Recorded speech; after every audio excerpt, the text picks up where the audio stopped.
ఇప్పుడే ఇక్కడికి వస్తున్నప్పుడే రాష్ట్ర ఎన్నికల కమిషను మరి జెడ్పీటీసీ, ఎంపీటీసీ, సర్పంచ్ అంటే స్థానిక సంస్థల ఎలక్షన్లకు నోటిఫికేషన్ ఇచ్చినట్టుగా ఇక్కడికి వస్తున్నప్పుడే పత్రికా మిత్రులు సమాచారం ఇచ్చినారు.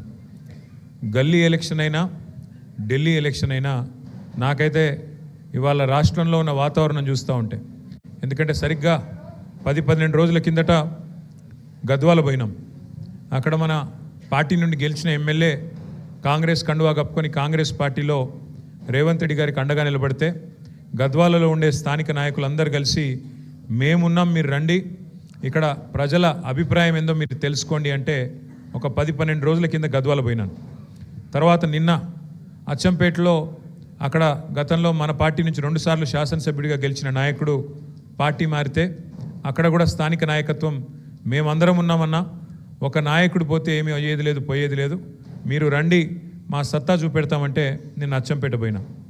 గద్వాల 15 రోజుల కింద చూసినా, నిన్న అచ్చంపేట చూసినా నాకు అర్థమైంది ఒకటే, రాబోయే రోజుల్లో వచ్చేది గల్లీ ఎలక్షన్ అయినా ఢిల్లీ ఎలక్షన్ అయినా ఖచ్చితంగా ప్రజలు తిరిగి కేసీఆర్ గారు మళ్ళీ రావాలి, తెలంగాణ రాష్ట్రానికి సారథ్యం వహించాలి అనే ఒక స్పష్టమైన ఆలోచన విధానానికి వచ్చినట్టుగా కనబడుతూ ఉన్నది. ఇవాళ మీరు చూస్తూ ఉన్నారు, గ్రామాలలో రైతులు ఏ పరిస్థితిలో ఉన్నారో మీరు చూస్తూ ఉన్నారు.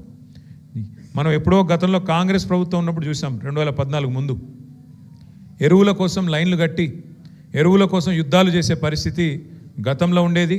మళ్ళా కాంగ్రెస్ వచ్చింది అంటే మళ్ళా అదే పరిస్థితి వచ్చింది. ఎరువుల కోసం చెప్పుల జాతరలు, ఎరువుల కోసం ముష్టి యుద్ధాలు చేసుకునే పరిస్థితి కాంగ్రెస్ ప్రభుత్వం వచ్చిన తర్వాత మళ్ళీ వచ్చింది. కాబట్టి రైతులు ఆగ్రహావేశాలతో ఉన్నారు గ్రామాల్లో. మహిళలు మరి మాకు ఇవ్వాల్సిన 2500 రూపాయలు ఇస్తానని చెప్పారు 100 రోజుల్లో, ఇయ్యట్లేదు అనే కోపం మీద మహిళలు ఉన్నారు. వృద్ధులు 4000 పెన్షన్ అన్నారు, ఇంకోటి అన్నారు, అరిచేతిలో స్వర్గం చూపెట్టి ఓట్లు వేయించుకున్నారు. ఇప్పుడు పత్తా లేరని చెప్పి వృద్ధులు, వితంతువులు ఎవరైతే పెన్షన్దారులు ఉన్నారో, ఆసరా పెన్షన్ అందుకున్న వాళ్ళు, వాళ్ళంతా కోపంగా ఉన్నారు. యువత 2 లక్షల ఉద్యోగాలని చెప్పి, విద్యార్థినులకు స్కూటీలని చెప్పి, నిరుద్యోగ భృతి 4000 రూపాయలని చెప్పి, ఇంకా చాలా మాటలు చెప్పారు, విద్యా భరోసా కార్డు అని చెప్పి యువత, విద్యార్థి ఈ రకంగా కోపంగా ఉన్నారు. పరిస్థితులు ఇట్లా ఉంటే ముఖ్యమంత్రి రేవంత్ రెడ్డి గారేమో ఇవాళ రోమ్ నగరం తగలబడుతుంటే ఆయన నీరో చక్రవర్తి ఎవరో ఫిడేల్ వాయించుకుంటూ కూర్చున్నాడంట.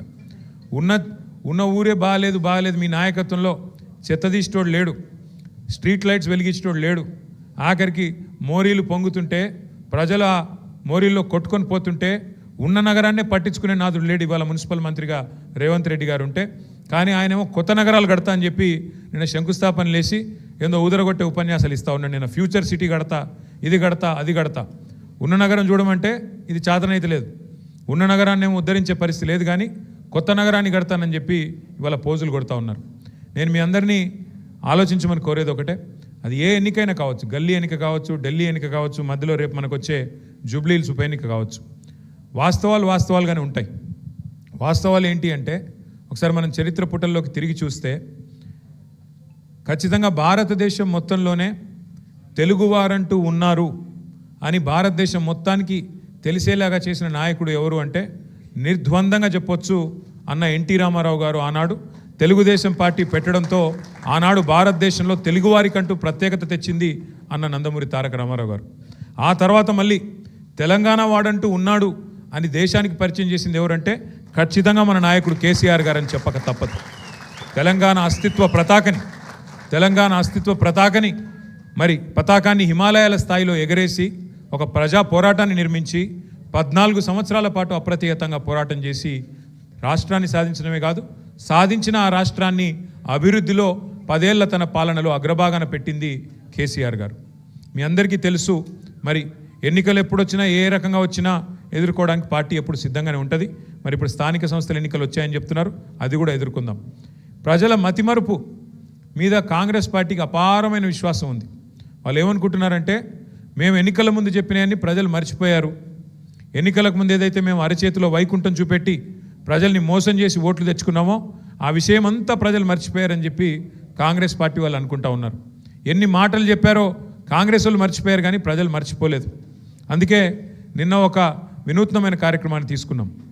ఎన్నికలకు ముందు కాంగ్రెస్ పార్టీ ఇది మా గ్యారంటీ అంటూ గ్యారంటీ కార్డుల పేరిట ఏదైతే గారడీ చేసిందో, పెద్ద మనుషులకి 4,000 పెన్షన్ ఇస్తామని, మహిళలకి 2,500 ఇస్తామని, రైతులకు 10,000 కాదు 15,000 రైతు బంధు ఇస్తామని, కేవలం అసలుదారులకే కాదు కౌలు రైతులకు కూడా 15,000 ఇస్తామని, రైతు కూలీలకు 12,000 ఇస్తామని, ఆటో అన్నలకు 12,000 ఇస్తామని, ఇట్లా నోటికి ఎంత వస్తే అంత 2 లక్షల ఉద్యోగాలని యువతకి, నిరుద్యోగ భృతి 4,000 ఏదైతే చెప్తూ పోయినారో వాటన్నిటి విషయంలో మళ్ళీ ప్రజలకి ఒక్కసారి తిరిగి గుర్తు చేయడానికి, కాంగ్రెస్ గ్యారంటీ కార్డుల పేరిట చేసిన డ్రామాని గుర్తు చేయడానికే నిన్న మనం మన పార్టీ నుంచి కాంగ్రెస్ బాకీ కార్డు, అంటే కాంగ్రెస్ బాకీ కార్డు అంటే ఏ వర్గానికి ఎంత బాకీ పడ్డారు, రైతులకు ఎంత బాకీ పడ్డారు, అట్లాగే రైతులకు ఎంత బాకీ పడ్డారు, అట్లాగే మహిళలకు ఎంత బాకీ ఉన్నారు, అట్లాగే మన తమ్ములకి చెల్లెలకి ఎంత బాకీ ఉన్నారు, అట్లాగే వృద్ధులకి వితంతులకి పెన్షన్దారులకి ఎంత బాకీ ఉన్నారని చెబుతూ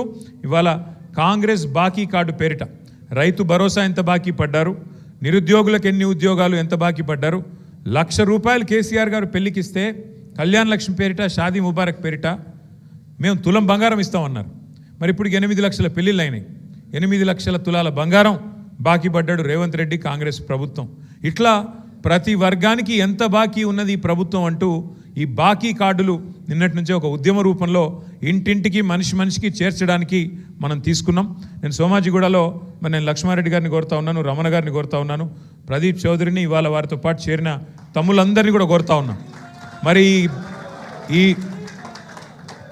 ఈ కాంగ్రెస్ బాకీ కార్డుని మనం ఇంటింటికి తీసుకపోతే ఇదే కాంగ్రెస్ పాలిట బ్రహ్మాస్త్రం అవుతుంది.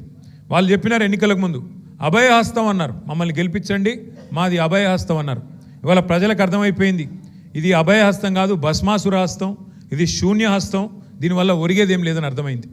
ఈ 24 నెలలు చూసుకుంటే మీరు గుర్తు తెచ్చుకోండి, ఈ 24 నెలల్లో 22-23 నెలల్లో కాంగ్రెస్ ప్రభుత్వం వచ్చిన తర్వాత కొత్తగా ఫ్లైఓవర్లు వేయడం కాదు, కొత్తగా అండర్ పాస్లు కట్టడం కాదు, గతంలో మనం కట్టిన 42 కేసీఆర్ గారి ప్రభుత్వంలో 42 ఫ్లైఓవర్లు అండర్ పాస్లు హైదరాబాద్లో నిర్మాణం చేసుకున్నాం.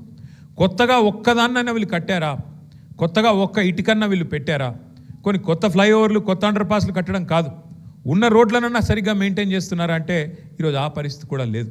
అధ్వానం అయిపోయింది హైదరాబాదు. అందుకే ఇవాళ హైదరాబాద్ ప్రజలు ఏ రకంగానైతే 2023లో మరి మన మాగంటి గోపీనాథ్ గారు ఆనాడు హైదరాబాద్ నగర శాఖ అధ్యక్షుడు, జిల్లా అధ్యక్షుడు, వారి నాయకత్వంలో మరి ఒక్కటంటే ఒక్క సీటు కూడా కాంగ్రెస్ పార్టీకి ఇవ్వకుండా ఆనాడు అన్ని సీట్లలో కూడా మననే గెలిపించారు హైదరాబాద్ ప్రజలు. రేపటి రోజున కూడా నాకు విశ్వాసం ఉంది, తప్పకుండా మన అభ్యర్థి మాగంటి సునీత గోపీనాథ్ గారిని కూడా జూబ్లీహిల్స్లో కూడా మీరు తప్పకుండా మంచి మెజారిటీతో గెలిపిస్తారన్న విశ్వాసం నాకుంది.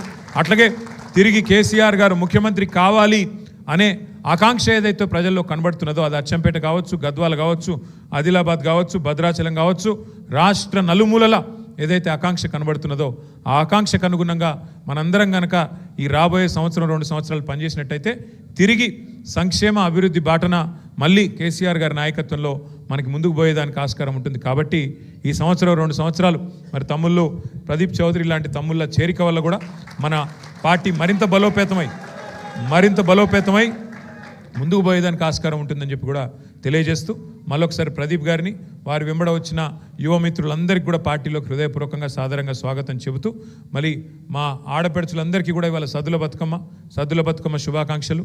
మరి 2-3 రోజుల్లోనే దసరా కూడా రాబోతా ఉంది, దసరా శుభాకాంక్షలు కూడా మీ అందరికీ కూడా తెలియజేస్తూ జై హింద్, జై తెలంగాణ, జై కేసీఆర్. Thank you.